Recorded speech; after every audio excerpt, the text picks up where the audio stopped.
नमस्कार मित्रों, आज हम समझना चाह रहे हैं trigonometric ratios of specific angles, विशेष कोणों के त्रिकोणमितीय अनुपात। अब इसमें जो ये हम सारणी बनाने वाले हैं टेबल, इसको हम अच्छे तरह से समझ लेते हैं किस प्रकार से बनती है। और बहुत आसान तरीका है, आसानी से हमें समझ में भी आ जाएगी और याद भी रहेगी। सिंपल है, बिल्कुल सिंपल। देखो इसमें हम लोग क्या करेंगे, इधर जो साइड है इसको दो साइड में डिवाइड करते हैं। इधर लेफ्ट हैंड साइड को इधर तो लिखते हैं हम लोग एंगल्स, हिंदी में चाहें तो इसको कोण लिख देंगे, और इधर लिखेंगे हम लोग ट्रिग्नोमेट्रिक रेशियोज अनुपात। कौन से? त्रिकोणमितीय अनुपात। अब एंगल्स में यहाँ पे जैसे हमने लिख दिया 0 डिग्री, फिर इसके आगे लिख दिया हमने 30 डिग्री, 45 डिग्री, 60 डिग्री, 90 डिग्री। बस इसमें ये थोड़ा सा ध्यान रखना फ्रेंड्स कि जो डिग्री का जो सिंबल होता है, इसको जनरली कई लोग क्या करते हैं, पॉइंट लगा देते हैं। पॉइंट गलत है, पॉइंट नहीं लगाना है, छोटा सा एक जीरो टाइप बनाना है।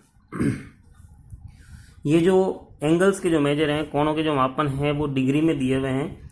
कई बार क्या होता है, ये रेडियंस में भी यूज़ करते हैं।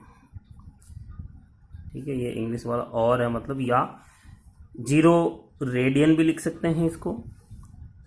30 डिग्री को π/6 रेडियन रख सकते हैं।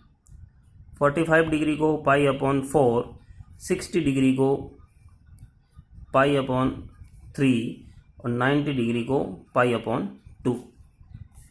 ठीक है, π/6, π/4, π/3, π/2 रेडियन। ये ऊपर जो मान दे रखे हैं, वैल्यूज दे रखी है, वो तो है डिग्री में, और नीचे जो दे रखी है वो रेडियन में है। दोनों same. 30 degree π/6, 45 degree π/4, 60 degree π/3, 90 degree π/2। फिर इसमें देखिए सबसे पहले जो हमने ट्रिग्नोमेट्रिक रेशियो पढ़ा था वो है साइन, फिर उसके बाद कॉस, टेन, कोट, सेक और कोसेक। अब इनको समझने के लिए बहुत सिंपल सा है, अगर फर्स्ट जो लाइन है वो हमें याद हो जाती है तो पूरी की पूरी जो टेबल है वो इजीली याद हो जाएगी। जिसमें देखिए फर्स्ट जो लाइन है उसमें क्या है, साइन 0 डिग्री की जो वैल्यू होती है वो होती है 0। साइन 30 डिग्री की जो वैल्यू है वो है 1/2। साइन 45 की जो वैल्यू है वो है 1/√2। साइन 60 डिग्री की जो वैल्यू है वो है √3/2। और साइन 90 डिग्री की जो वैल्यू है वो है 1। अब इसमें देखो अपने को ये ध्यान रखना है, सिंपल एक समझने के लिए, इसके डिनोमिनेटर में कुछ नहीं इसलिए वो है 1, इसके भी डिनोमिनेटर में कुछ नहीं इसलिए हम लोग 1 लिख सकते हैं समझने के हिसाब से, क्योंकि आगे हमें इसकी ज़रूरत पड़ेगी।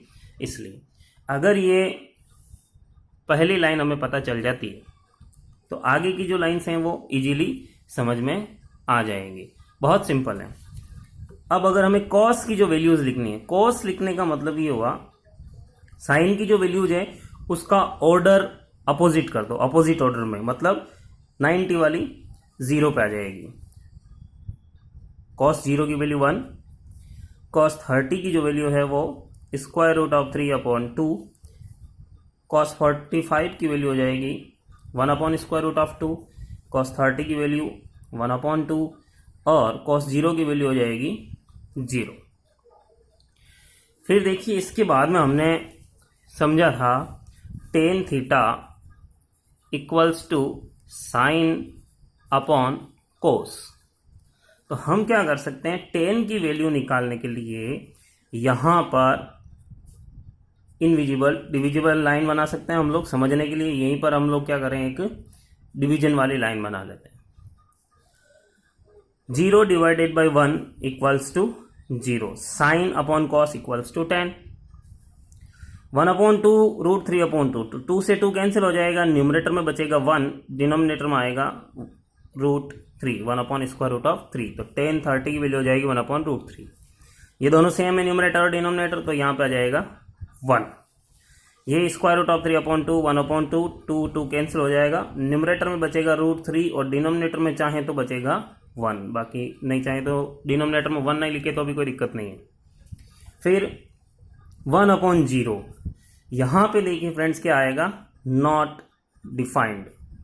नॉट डिफाइंड को अदर टर्म्स में हम लोग इस तरह से सिंबल बनाते हैं इन्फिनिटी, क्योंकि किसी भी नंबर के डिनोमिनेटर में अगर 0 आता है तो हमेशा आता है नॉट डिफाइंड, नॉट डिफाइंड। अब अगर कॉट की वैल्यू चाहिए हमें, तो कॉट की वैल्यू के लिए क्या करेंगे, 10 का रेसिप्रोकल भी कर सकते हैं और अपोजिट ऑर्डर भी कर सकते हैं। तो ये इनफाइनाइट पहले आ जाएगा, फिर square root of 3/1 1 as it is 1/स्क्वायर रूट ऑफ 3 एंड 0। फिर हमें चाहिए सेक, तो हमें पता है sec is the reciprocal of cos. Cos का रेसिप्रोकल मतलब उल्टा करना है। उल्टा करने का मतलब ये हुआ 1 के डिनोमिनेटर में कुछ नहीं, इसका मतलब क्या है 1 है, 1 का उल्टा 1 करेंगे तो वापस 1। √3/2 का उल्टा करेंगे तो 2/स्क्वायर रूट ऑफ 3। 1/√2 का उल्टा करेंगे तो √2/1 का मतलब ओनली √2, और 1/2 का उल्टा करेंगे तो 2/1, दैट मीन्स केवल 2 लिख सकते हैं। और 0 का उल्टा मतलब 0 के नीचे कुछ नहीं है, 1 है, इसका रेसिप्रोकल करेंगे तो 1/0, दैट मीन्स नॉट डिफाइंड। तो यहां पर आएगा not defined, symbol of infinity.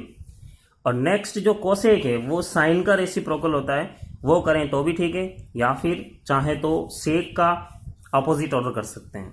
Infinity को पहले लिख देंगे 2 स्क्वायर रूट ऑफ 2 2/स्क्वायर रूट ऑफ 3 और 1।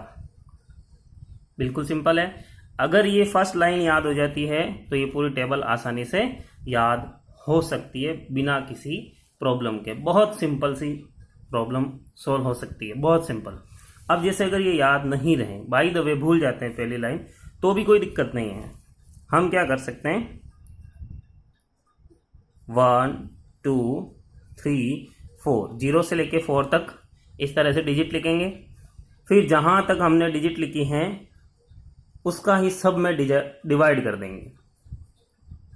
यहां पर भी डिवाइड किया, यहां पर भी, और इन सब में डिवाइड किया। फिर इनका क्या करेंगे, स्क्वायर रूट निकालेंगे। 0 में 4 का डिवाइड करेंगे, 0 आएगा, उसका रूट निकालेंगे तो आएगा 0। 1 का रूट 1 होता है, 4 का स्क्वायर रूट 2 होगा। अब ये 2 से 4 डिवाइड होगा तो 2 टाइम कटेगा, तो यहाँ 1 का रूट आ जाएगा 1 और 2 का आ जाएगा स्क्वायर रूट ऑफ 2। 3 का स्क्वायर रूट यहाँ पे डेसिमल में आएगा, इरेशनल नंबर, तो यहाँ पे एज इट इज इसको स्क्वायर रूट ऑफ 3 लिख देंगे। 4 का स्क्वायर रूट आएगा 2, 4 को 4 से कट करेंगे 1 आएगा, तो यहाँ पे लिखेंगे हम 1। तो ये बन जाएगा अपने पास 0 1/2 1/स्क्वायर रूट ऑफ 2 √3/2 और ये 1। ये जो लाइन आएगी ये एक्चुअल में साइन वाली लाइन का फॉर्मेशन होगा। 0 degree, sine 0 degree, sine 30, sine 45, sine 60 और साइन 90, सेम टू सेम। ये अगर ये याद रहे तो भी अच्छा है, और बाय द वे भूल जाते, वैसे भूलेंगे नहीं। अगर इसको एक बार हम लोग देख के बनाएंगे, फिर बिना देख के बनाने का प्रयास करेंगे तो सिंप्लीफाइड टेबल है, बहुत आसानी से ये बन जाएगी, कोई दिक्कत नहीं आने वाली है। एक बार प्रैक्टिस करेंगे तो आसानी से ये बन सकती है। अब ये कहाँ काम आएगी, इसके जो कुछ क्वेश्चंस हैं वो हम लोग नेक्स्ट वीडियोस में देखेंगे। थैंक यू वीडियो लास्ट तक देखने के लिए। जय हिंद।